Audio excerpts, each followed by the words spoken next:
All right, everybody, on your marks, get set, let's go.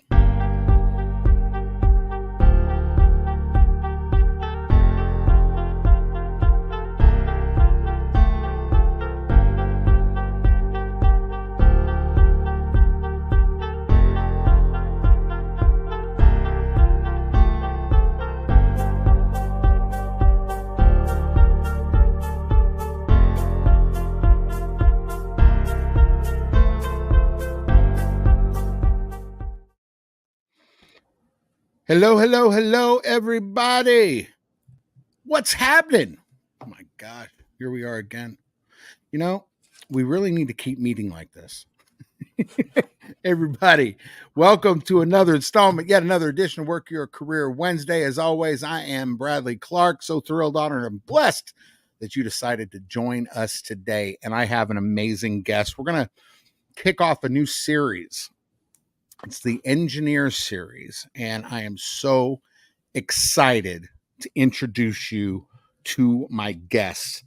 If you're in engineering, if you are in, if you have aspirations to be an engineer, if you're just somebody that likes the show, this is going to be great. Let me tell you who this guy is.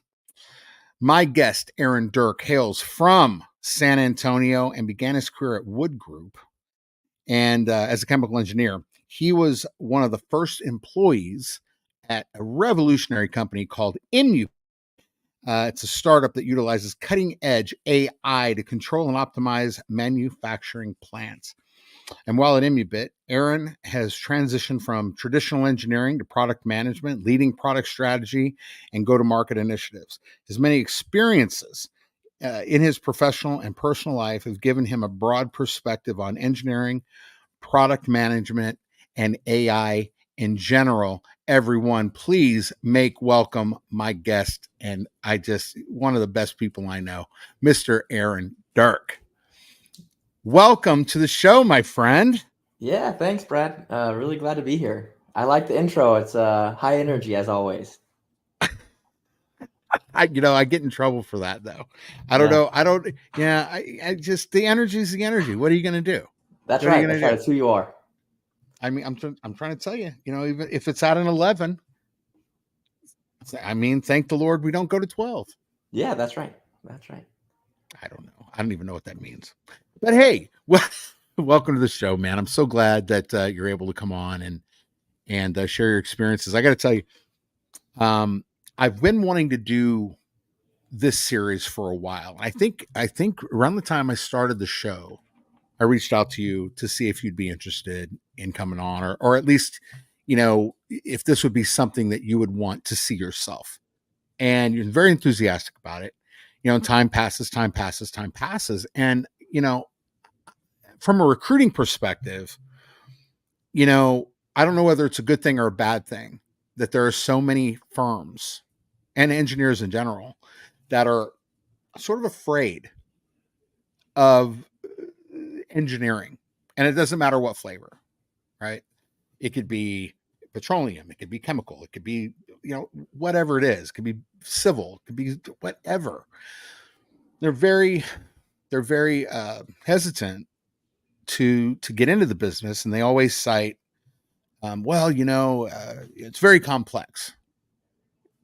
And it is complex. It's a very complex. But the fact is that our whole world revolves around engineering. From the house you're in to the to the coffee maker. It took some sort of design and ingenuity and engineering that makes it possible. And you're not only one of the finest engineers I know, but you're one of the best people. And so I'm just thank you for coming on. Yeah, absolutely. So real quick, we went through it a little bit in your intro, but tell us a little bit about you. Where you came from at San Antonio, how you grew up, what got you interested in engineering. Yeah, interesting question. Actually, the intro you gave to engineering and recruiting specifically is interesting as well. I think there's kind of like I'll get to your question. I will, but I think Sure. there's like this interesting, somewhat of a divide where people don't know what some engineers do, and some engineers don't know what the rest of the organization might do, and it's I think there's a bit of a divide sometimes, not just in recruiting, but throughout everything that interacts with engineering. Sometimes the divide is larger or smaller, but it's interesting. And I found when you get down to it, engineers aren't necessarily that much different than other people typically. So, but yeah, my path wasn't completely dedicated towards engineering. I grew up. I had 3 brothers. We're all really into sports. In school, school was not my top priority in high school, but I enjoyed math. I enjoyed things like chemistry and physics, and I kind of just let that drive my decision making. I never put as much thought into it as probably I should have. But when it comes to the school I went to and the degree that I chose to study, was basically just, I liked math. I liked chemistry, so I became a chemical engineer. The classes were cool. I kind of wish, speaking of the divide and everything, I kind of wish I had put a little bit more thought into it. It turns out that it's a really cool industry and job. I've kind of transitioned into product management, still dealing with a lot of that stuff. But anyways, I kind of just looked into it. What I studied in school was a lot different, and I think a lot of people would say the same thing. It's a lot different than what I actually ended up doing. So I was fortunate in that way. Well, and that often happens. It's what we study in school and then what we end up doing sometimes don't coincide. But when you're talking about sports, you're a rugby player. You're an active rugby player. And that's pretty cool. Active amateur rugby player. Well, no, it's true. We won for our division. We won the Texas State Championship this year, so it was great. Very cool. How important is that to be able to have that outlet? And I'm just asking this as for any professional, really, but how important is to have an outlet, like rugby or something like that, or something specifically sports related in your industry? Just speaking for myself, it's very important to me. I stopped. I had shoulder surgery, then we had COVID and we couldn't play for a while, and so I didn't play. Yeah.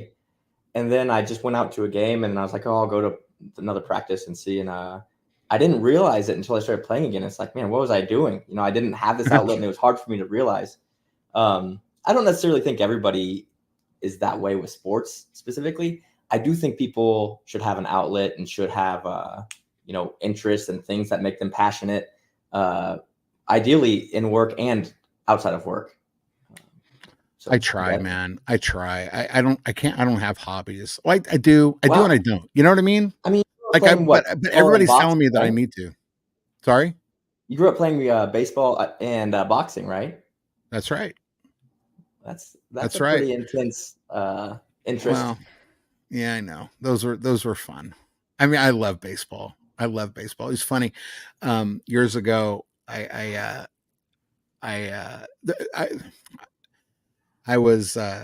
made friends with this guy, and he was a former baseball player. Mm-hmm. And we were talking and all this stuff, and telling him about when I played baseball, and I hadn't played in years. And I just figured, it would be like riding a bike. You know what I mean? And I kid you not, when we went to play catch one time, and he was a pitcher too. I was a pitcher. He was a pitcher. And my body had forgotten how to throw a baseball. So I had to do the one knee thing and relearn. And then after that, it was fine. But it was like, what's going on? It was the strangest thing. It was the strangest thing. I remember one time too, that there was a friend of mine in the business, and he was a catcher for a semi-pro team. And we, after a night of several libations, we went in the parking lot our office, and we had a little catch session under the street lamps. That was interesting. I don't recommend it. It was terrible. I don't know. It sounded good from the story. So it was fun. It was fun then. It's just, Yeah, I don't know how many he caught, and I don't remember how many baseballs we lost, but I mean, it Yeah. was definitely interesting. So what inspired you though? I mean, so you're in school, you're like, okay, I like math, I like chemistry. Okay, I'm going to do this. Were you recruited out of school?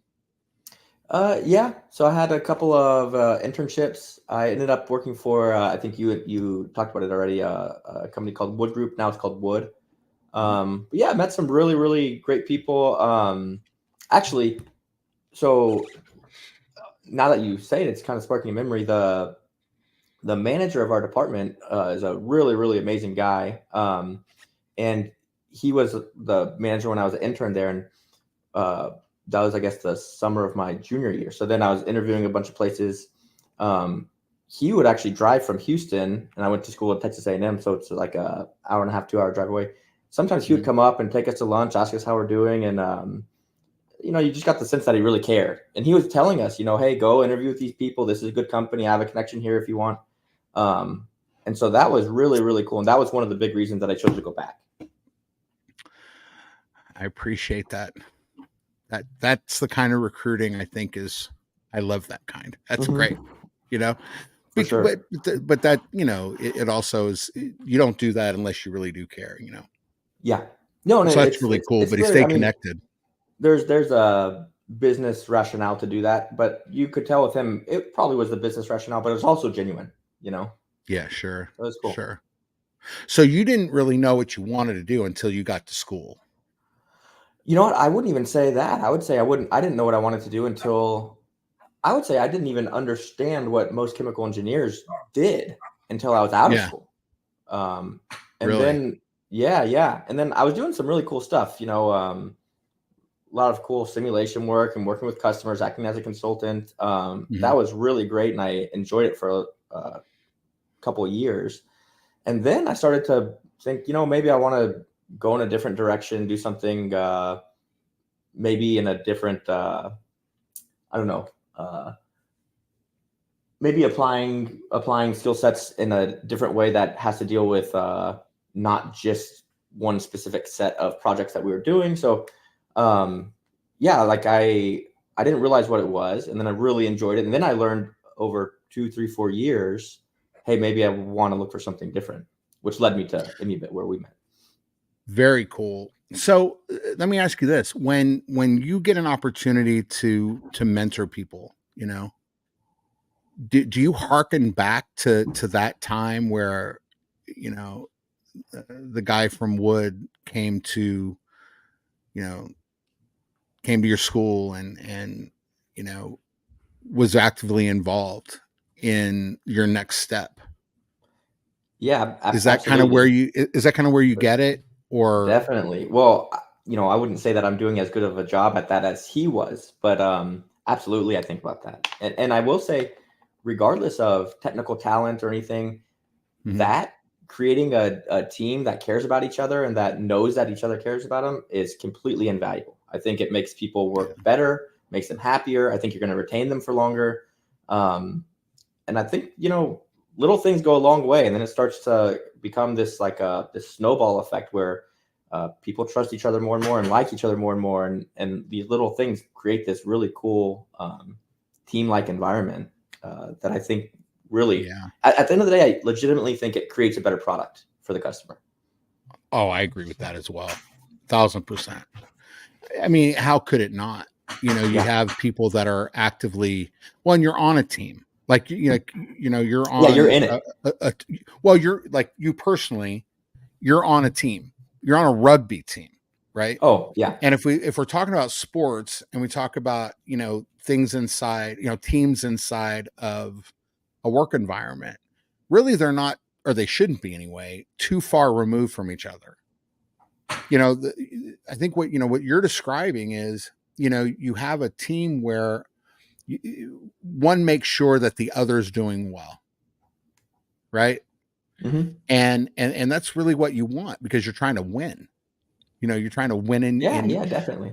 maybe you're trying to win in your within your team, or you're trying to win within the industry, or whatever. But there's winning happening.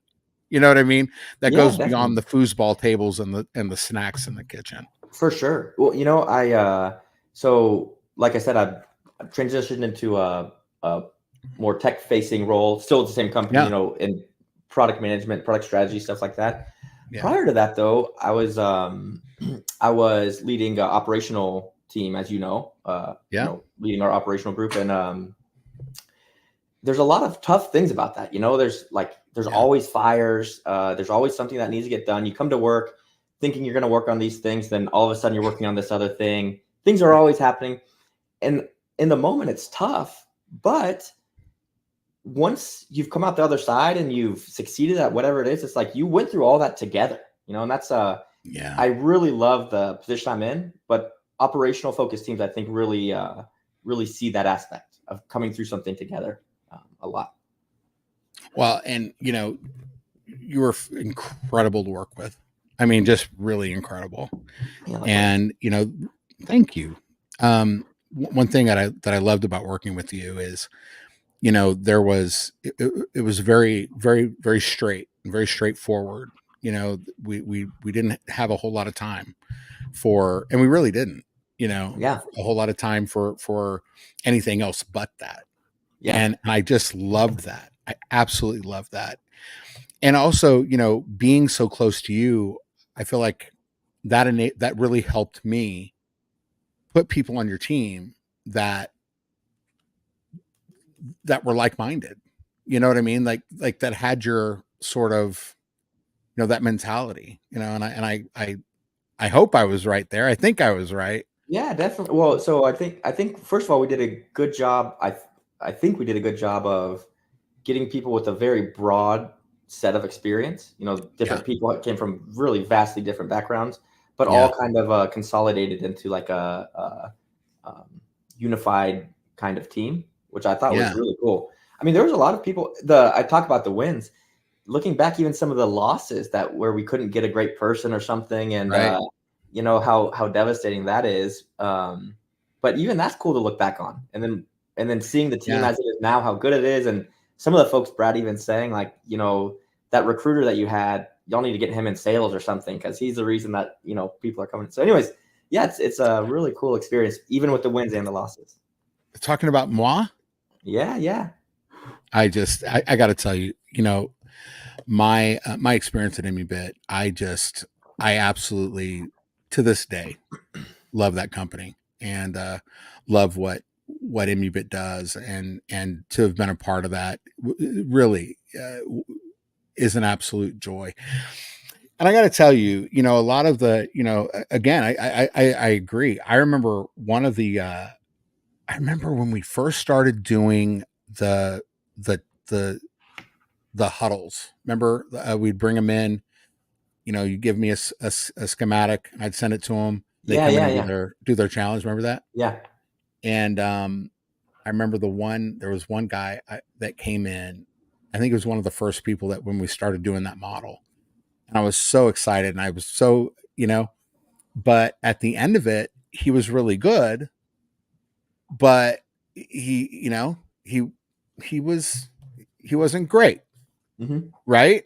And Mm-hmm. it was such a, even that loss, which I took it as a loss, it was so great because I didn't have to sort of dissect the information. I Mm-hmm. didn't have to, you know what I mean? Like you were Yeah. so, and I think that's one of the things about a great leader is that, when it's critical, I need you to go here, here, here, and here. This person, or whatever it is, whatever the feedback is, very straight, clear, and we know what we want. We know what we don't want now. And Yeah. it was absolutely fantastic. So I totally agree. I totally agree. Well, So let me ask you. Go go ahead, ahead. Brad. No, I no, was just please, gonna say, please. yeah, yeah. I was just gonna say that the whole process, towards the end there, it was really good and streamlined, I think. But Yeah, we had to iterate a couple times. Getting to where we did that live yeah, challenge, that was a huge breakthrough. I think, yeah, I think a lot of industries are going this way for engineering and for other things. I think, I don't know. I don't know if everyone thinks this. In my opinion, it's less and less about your traditional credentials. It still matters, hmm, but if you can get someone and design a challenge that makes them feel comfortable, but also really test for what you want, That's Mhm. so much more valuable to me, at least. Well, and it cuts down on an immense amount of time and Yeah. an immense amount of wasted time. Yeah. You know, I mean, there's so many times where we had issues with you know, I remember a few times where we'd send them out, and then within the week or the week after, they would suddenly have been called by someone else, or Yeah. would have gotten a No, it's promotion or whatever it yeah. was, you know Yeah. what I mean? And so I've always said time kills deals, and it always does. You Yeah. know what I mean? So the For more time, sure. so I just love the way we did that, and it just was so cohesive and just rocking. And Yeah. I hope it's still going on, Yeah, but definitely. it is. Yeah. Yeah. I love it. Yeah. Fantastic. All right. Yeah. Yeah. Well, so you went. You're at Wood, and then working inside of refineries, right?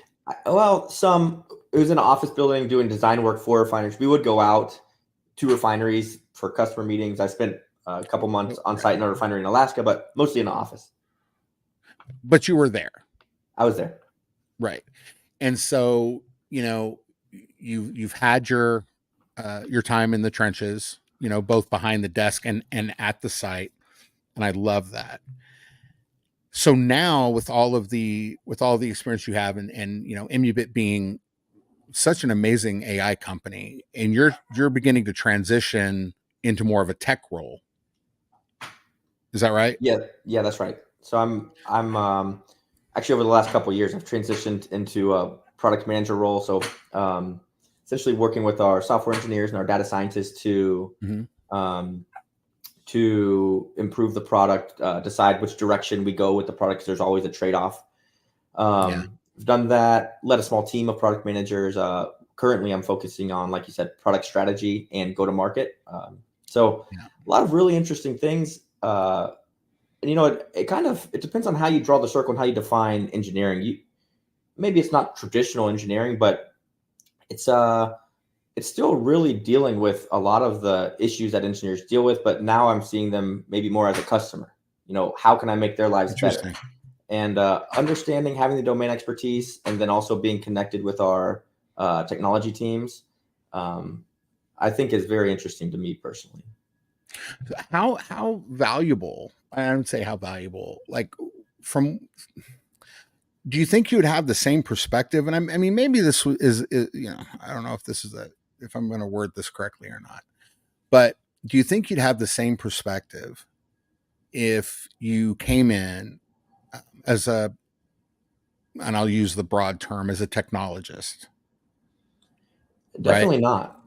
Definitely not. And I think I'm not saying it's all advantages. There's advantages and disadvantages. Sure. A lot of people get into product management from software engineering, and so they have the advantage of knowing a little bit more about what it takes to build whatever functionality you want. And they can Mhm. maybe interact with the software engineers and the data scientists in a more natural way. I'm really trying to learn that part as well. But no, from the user side, it's been completely invaluable to me. Especially, I think it probably varies product to product, but our product is so technical, and it's literally having cutting edge AI technology on already a very technical field of chemical engineering. Right. So Right. having that domain expertise and getting to pull on that on all of the dozens or hundreds of decisions that you make every day. No, there's no way that I could have acquired this the same kind of intuition. Um, Mm. again, pros and cons, but in this case, I think it's been very beneficial for me, at least. Where do you draw inspiration from? Uh, Man, that's a deep question. Um, you know, I just like to be passionate about things I work on, whether it be Mm. in my work or personal life. And I wouldn't say that there's any specific uh, time or incident that I remember, but there's some people in my life that are just always passionate. It's like they could be doing, like my brother's a good example. It's like he's doing some stupid home project, and like he won't stop talking about it, and he's staying up late and like not getting any sleep because that's what he wants to be doing. And I've been in states in my work life, like I said, transitioning to Imubit, I was kind of looking for something new. And then in my personal life where I've gone through phases of everything's fine, nothing's wrong, but I'm not super passionate about something. And then when I am really passionate, that's I don't know, that's the way I like to live. So there's a handful of people that are just always passionate about something. I think that's what I aim to do. To be passionate about something. To be passionate about something, right? Ideally about many things. Right. I know I didn't really answer your question, but no, there's a couple of people in my life that are really like that, and I kind of can think of them. I'm like, man, that's a good way to live your life, you know. Well, I totally get it. How do you think? And I maybe some people, when I ask this question, they could think of it in many ways, and I'm not coming at this, just to let you know, from a get off my lawn standpoint. Not that, but every year, just like the NBA, we just had the NBA draft, right? And every year you have teams that are adding new people, right? And you're getting them from different places, and they're drafted different teams, and this and that. But it's setting up for the really a continual generational, ongoing sport that we love in basketball.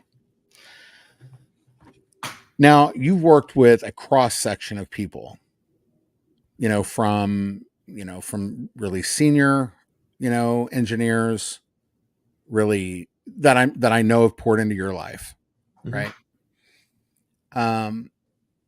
What I'm curious about is for one, do you know, and knowing you probably don't. We talked a little bit about this afternoon.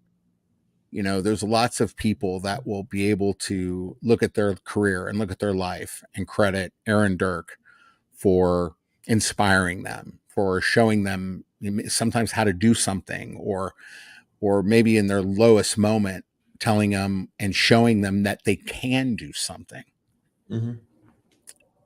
How, well, okay. Do you find that do you find that as years progress, that there are people within engineering that they sort of come off, and this is multi-generational from as far back as making the wheel, I'm sure, but that they already know everything, there's nothing else for them to learn until they find out they have to learn it? Do you find that sort of the newer engineers are open to learning? Do you think that's a constant trait within, or do you think that those generational sort of biases are they even relevant in what you do or what you did? I would say at Imubit, at least, I think the population of engineers that we get is completely skewed, because it's like you're coming from these really traditional companies to a startup with brand new technology, that isn't there in the industry. And you're willing to take all of the changes that come with it. So we've gotten a lot of people across many generations, and I would say 90%, maybe 100% of them are super willing to, not just willing to learn, excited to learn. Like they want to learn. Like they want to learn. Yeah. Now, maybe to answer your question, and like I said, I can only answer it from my perspective, but I will say the resumes that we're getting do skew younger. So I don't know if that means that younger people are looking for that kind of thing more experienced people. I'm not sure, but even the experienced people we got, they came in and they wanted to learn. And you don't really have a choice. The technology is so different. If you're not going to learn it quickly, you're not going to be able to do anything. No. So no, I've seen a lot of really cool stories. Well, because you get this a lot, with and I had a really interesting interview with someone who we were sort of talking about the biases that more senior people have toward junior people, and then the biases that junior people have towards senior people. And it was really interesting, sort of how to look at that in a more traditional tech based, company. She ran HR at a tech startup, completely different than Imubit, more traditional software engineering, right? Mm-hmm. Or anyway, software development sort of stuff. But it was interesting because I agree with you. I completely agree with you. Is that it was such a cross section. You had no choice Yeah, but yeah, to learn. yeah, Coming in as someone who is an incredible, tenured engineer, it was, I don't know. I remember talking to a few people that I placed there, and it was like they were excited because it's kind of felt like they were like their career had started over again. yeah, yeah.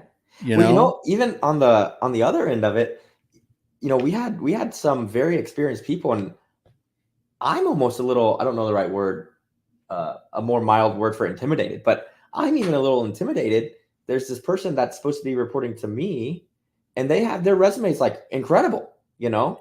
Yeah, Um, yeah. and so I think there's naturally like I don't know, some But little just mental thought there. But once you get there and once you get going, it's like, yeah, I think people start to respect each other. It's like, oh, I respect all this experience you have, and they respect yeah. all this new technology that I might know about. Well, and they respect the experience you have because Yeah, the experience that you have is different than the experience yeah, they have. yeah, You know what I mean? So all of yeah, that sort of all of the things, that was one of the great things about Imubit is that, all of the things that you would traditionally think would be a block here or, or a mental issue here. And for some people it was, not, they didn't go through, you know what I mean? And, yeah, we were able to weed those out pretty quick. But for the people that started, when I was there, it was, I loved that because it was just, there was nothing, there was a lot of mutual respect, you yeah, know? And it was really great. It was really great. So, it's one of those things where, you look at the sort of the industry as a whole, and you see some of these things happen. And when you get in a situation that really doesn't have that, when you strip it all away, it's pretty cool. yeah, It's a pretty cool situation to be in yeah, definitely. because it's not, it's rare, Yeah. you know? So Hmm. that's pretty cool. So who, like, okay, so you mentioned the person was there someone that, kind of took you under their wing and sort of guided you early on? Yeah, good question. So at Woodgroup, definitely, I could name Mhm, 3 or 4 mentors that were, you know, first of all, very intelligent. I learned a lot from, but also went out of their way to kind of take me under their wing a little bit. mhm, And that was great. That was really great. Like the department manager, his name was Ed Palmer. Ray Shipman, Becca Bundick. A lot of people were really great mentors. Um, when I joined Imubit, I was actually the first engineer that we hired in the U.S., first or second. mhm, And so there really wasn't so much. Just what we were doing was I was going with the CEO to various customers, and we were essentially piloting our technology. And eventually we proved that the technology worked and grew and grew. yeah, Uh, but I would say that the CEO is definitely one of them of mhm, Imubit. He but he's a CEO too. He has so much on his plate. He can't sure, always just dedicate time to mentoring one person. We've made some really great hires. I was leading our product team for some time, I think maybe a year or two, and then we hired a VP of engineering. mhm, He was really great, and eventually I was working with him so much I kind of essentially asked him to mentor me. He kind of already was, and so that worked. That was really good. It turned out later that we moved product under him, which I think was a good move. Eventually, then we hired a VP of product, who's, I would say, my mentor now. He's really great. So working under him now. So at first, when I started Imubit, it was kind of like the CEO, but it was more like, hey, we're running as fast as we can. right. And then we hired those 2 people, Yaniv and then Ron. Well, so you have been, and are a leader yourself. And so what were some of the things that they taught you that you've been able to pass down? And then what is it about, from what you learned from them, how have you been able to incorporate that into your own style That's a really, in really mentoring? great question. That's a great question. Um, from Yaniv, I learned something really cool about. So in product, you're working a lot with software engineers, also with data Yeah. scientists in our case. Um, my job as a product manager isn't just to define what we want to do and have a strategy about, about where we're going to take the product and write requirements for new features that we need to build. I Yeah. need to connect with the software engineers and the data scientists in a way that they can start to empathize with the problem, because from their perspective, they're engineers and they don't have the domain expertise. And if they can empathize with the problem, and if we can build a relationship where we're solving this problem together, then we can really they can do a lot better work. I can do a lot better work. And it's cool. You can see it snowball. It's like they ask a question and I'm able to explain it in a way that they can understand. And now they can go and tell me, oh, the way that we're building this, I think we should tweak this or that. And it kind of is like a really cool snowball effect again. So getting being able to empathize with people and being able to understand exactly what they need to know. And it's not just give them their exact thing. It's like help them as much as you can. Help them understand. Don't just have it be a here's my responsibility and your responsibility transaction. Have it be a we're going to holistically work on this problem together. Mhm. And so I've been able to take that both with working with other product managers and with operational teams and even with customers, where it's like it's a much more rich and robust way of working with each other, where people understand each other's problems and motivations instead of just I need this from you and I need to deliver that to you or whatever it is. So that's been a really cool lesson to learn about. And then from Ron, the VP of product, uh, I've learned a lot from him about it connects to our previous conversation, to not just rely on domain expertise. There's a lot. It's like be aware of the things that you might not know. So, okay, I have this great experience in whatever it is. I've done this Mhm. type of project before. Don't just lean on that. Do some research. Go just do some regular research on your own. Ask some other people, and more importantly, mentally challenge yourself. Try to prove your own opinion wrong. You know. You're So talking that's been about Ron from Imubit? yeah, Oh man, I yeah, like him a lot. He yeah, was a yeah. cool He's guy. great. Yeah, yeah, Yeah. yeah, yeah. It was fun. It was fun to work with him. And then, did you mention a third? I was talking about Yaniv, who is the Oh, you need previous okay. VP of engineering. And so, with all of these things and all of these great experiences that you learned, and that all these things that you taught, how did you incorporate that into your leadership style?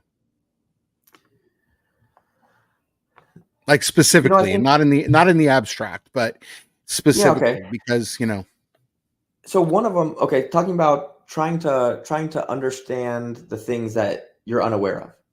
mhm, So you could take that into having a new hire, and from the interview process, which I think was very good, and whatever from their background, you're saying, okay, we need to put them in this situation, in this project. It's like maybe no, maybe let's let them come in, let's give them as much as we can, and then let's observe for a little while, and then we'll know mhm, better where we need to put them or what we need to help them develop, something like that. yeah, I think just taking a step back sometimes while still moving as fast as you can is sure. something that I have taken forward for sure.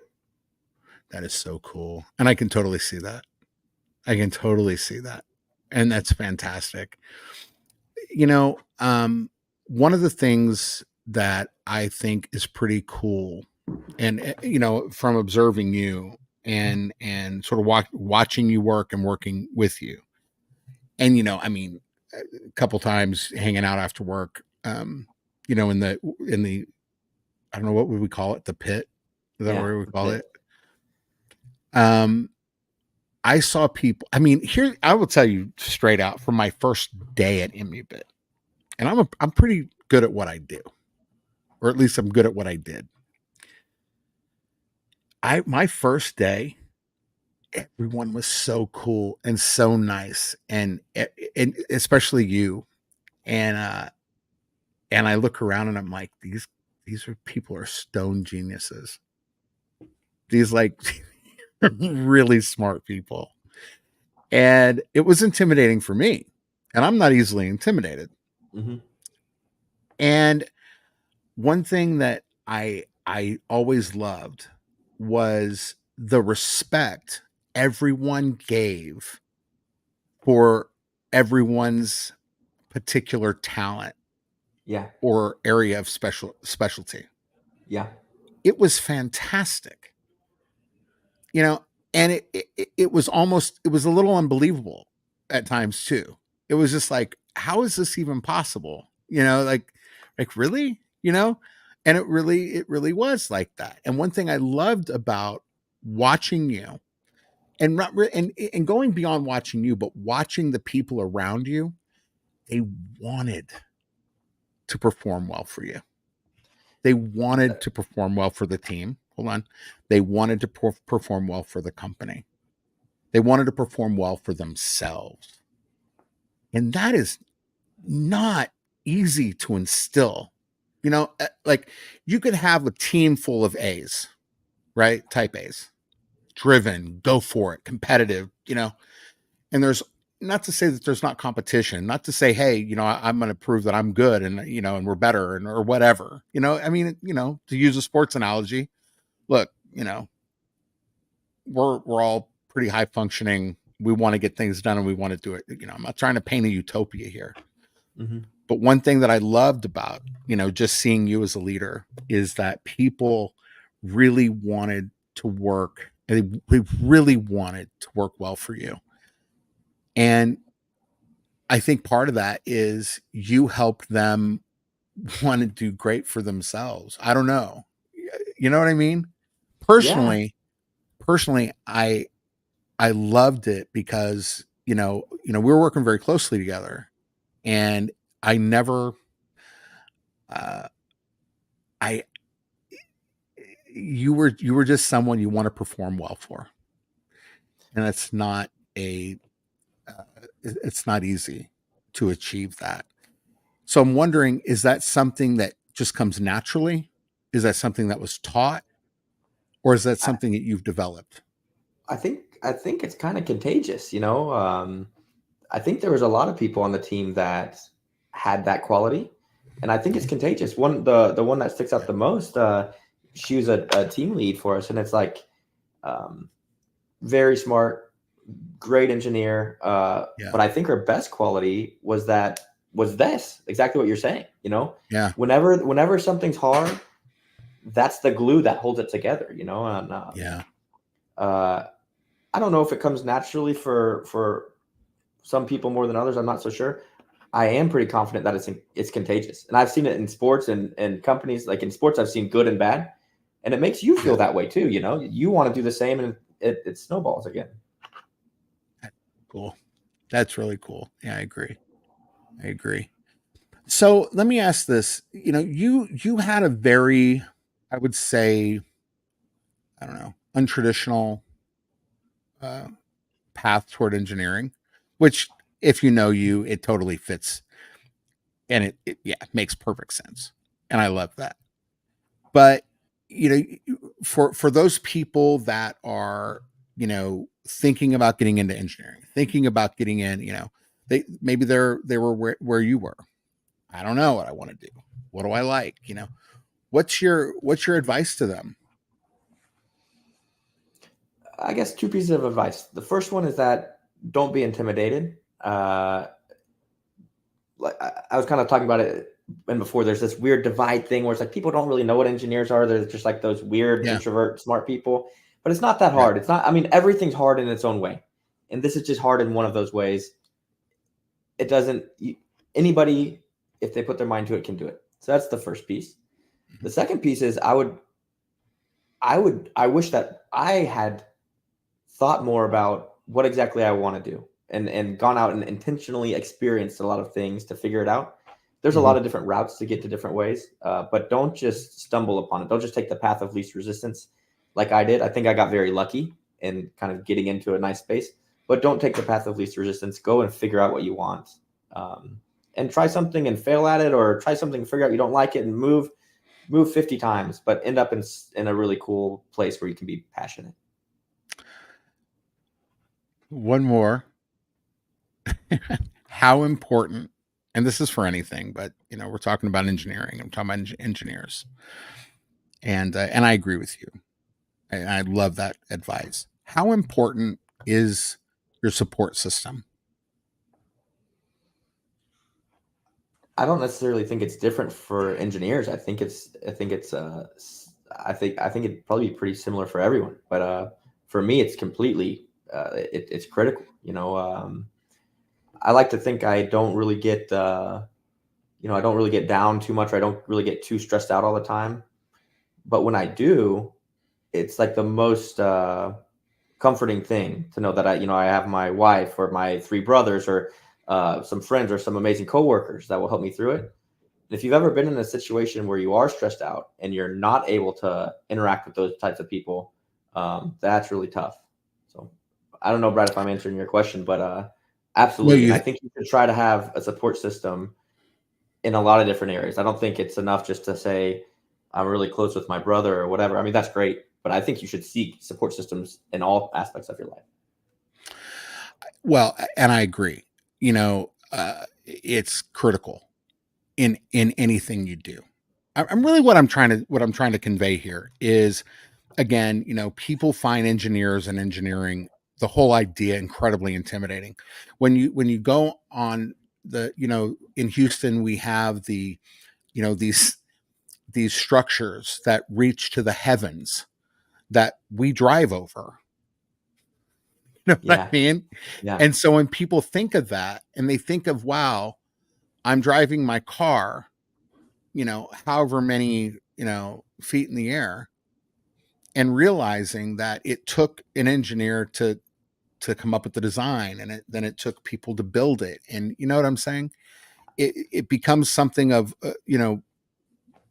engineers become sort of like these mythological, you know, people that it's like, don't talk to them, Yeah. just, and then engineers themselves have this reputation for being so incredibly, Einstein, not to say there aren't, I mean, everybody at Imubit was a dead stone genius, but unapproachable and Yeah. lacking personality, and well, I mean, you can't, the interview's going to be in, they're not going to talk, and it's just so, it's such ridiculous, pseudo, you know what I mean? I actually So I know exactly what you mean, and maybe I took your question too generally, but I know 100% what you mean. And so when I was actually applying for Imubit, I was all stressed out. I really wanted to get the job. I knew I wasn't really qualified exactly. Um, yeah, so I had my brother help me make this video to like show that I was interested. Did like a million practice interviews with various yeah, people. The first ones that were very bad.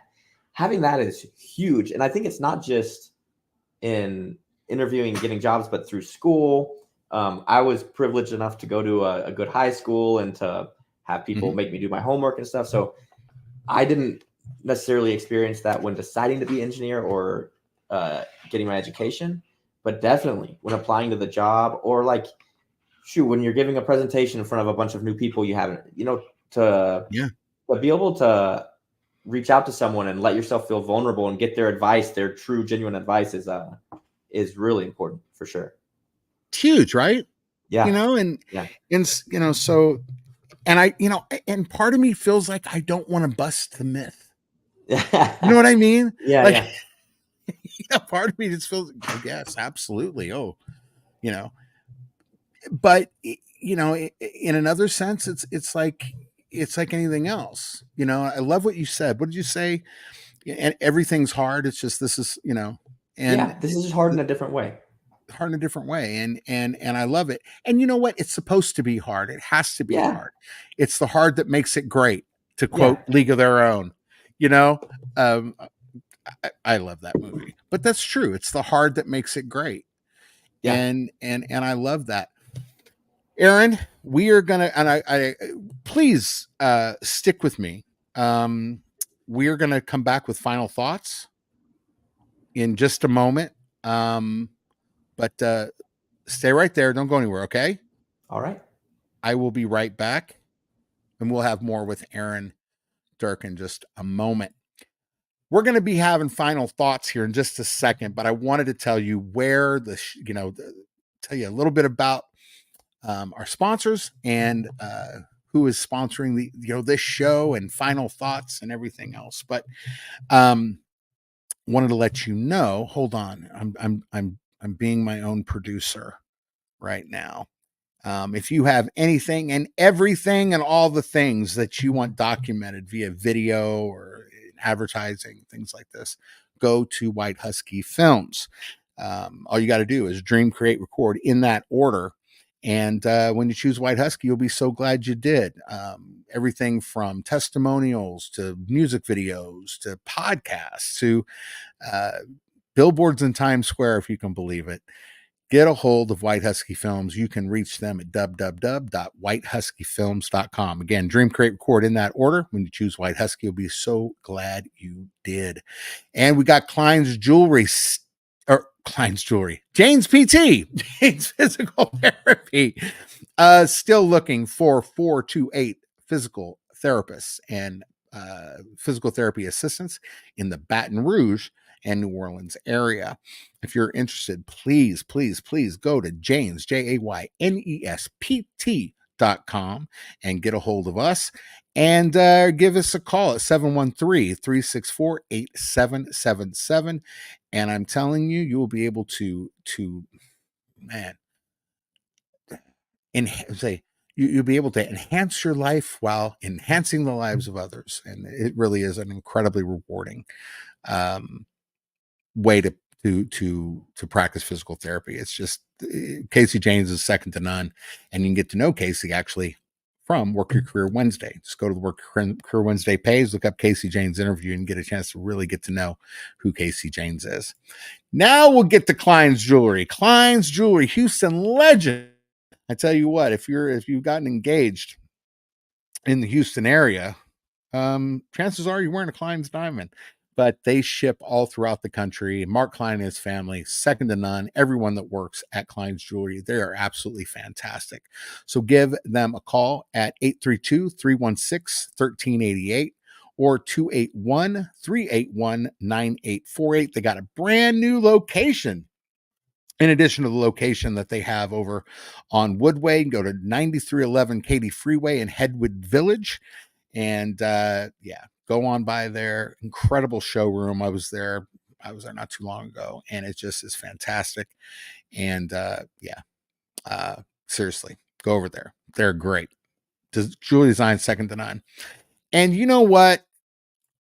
I got to tell you, John of John Breaks Bad News. If you have any bad news to break, you want to get a hold of John at John Breaks Bad News. If you're not one of his 1.2 million followers on social media, then I got to tell you, he is hilarious. Catch his show and every hilarious reel on Instagram and TikTok. But if you need bad news broken, just go to johnbreaksbadnews.com and do all the things that you have to do to submit your bad news that you want broken, and he will definitely break it for you. He is an amazing guy, and catch his show right here on Work Your Career Wednesday. Incredible guy. And you know what? Let's just all say it together, a resounding, I love you. And he does. He loves you too. So get a hold of John. He is great. And we just love him here. He's a good friend of the show. And really, really just, we love you, John. We love you. All right. So get ready. We are going to come back with our friend Aaron Durke, and he is going to join us for final thoughts. So stay tuned. Hold on. We will be right back.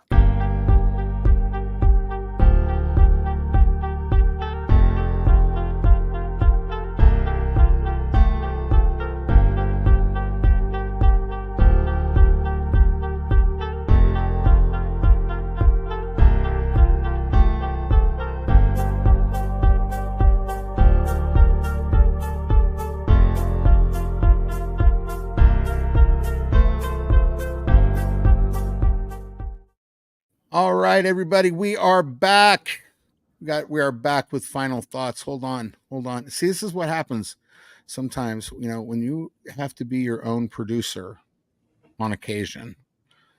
You don't have the final. Oh, wait a minute. Am I in the wrong thing? I was in the wrong thing. I was in the wrong part of the menu. That's what we want to show up. Final thoughts. Oh man, Aaron. First of all, thank you so much for coming on today. I really wanted, we talked about the engineering series, and I really wanted to start it off with you. You have my utmost respect. I just think the absolute world of you, but you know that. And I really wanted my audience to be introduced to you and really get, a feel for what it takes, and sometimes in a non-traditional way, getting to where you need to go, and a little bit demystifying you know engineering in a little bit. So thank you so much for coming on. So final thoughts, it's a new segment that I started doing, I don't know, 3 weeks ago, and just with different takeaways. And Aaron, I wanted to give you the opportunity to share whatever is on your heart, whatever's on your mind, knowing that the people that watch the show, they range the gamut from people that are tenured in whatever they do to I mean, it just runs like I said, it runs the gamut of professional spectrum. And but there's a lot of folks that either are engineers or have kids that are engineers or whatever. And again, and you can attest from your own experience, there's not a whole lot of people that are willing to give so freely of their time and experience. And so I wanted to give you an opportunity to speak to those people and close us off with something awesome. The floor is Okay, yours, man, you're sir. putting me on the spot. For you, man, look, all spots are great, so I love it. So Yeah, that's right. Let's have it. So for people looking into a job in engineering, I guess I'd say this. It's look, there are obviously technical aspects of the job, and the education is somewhat technical. I will say this: it's not so challenging. There's a lot of people that have done it that probably you sitting there have just as good or better of a technical capabilities or potential as they do. I would even go further and say, now there are some people that are just technical and they are incredibly valuable. I would say for most engineers, what's really going to propel your career more is not just your technical abilities, but your resourcefulness and your ability to work with different personnels and your ability to be flexible and your ability to be intellectually curious, not just only in the technical things, but on the business and strategic side as well. So I would say, one, don't worry about whether you have to be good at math. Anyone can do it. And then two, when you get there, don't just lean into the technical part. Lean into it, yeah, if you want to. That's good. It will help your career. But there's so much else out there that will also help your career.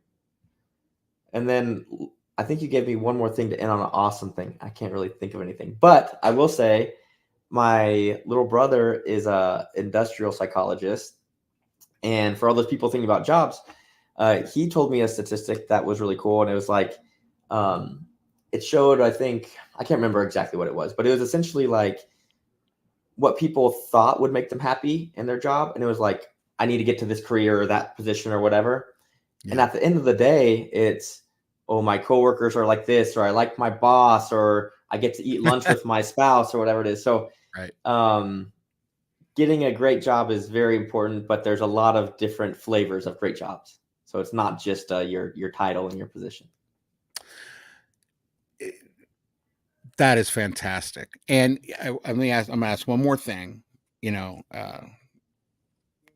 probably guilty of putting you on the spot again. But if you can think of it, what's the one piece of advice that you can give that you wish you would have gotten that never came? What's something looking back you'd be like, man, I wish somebody would have told me X.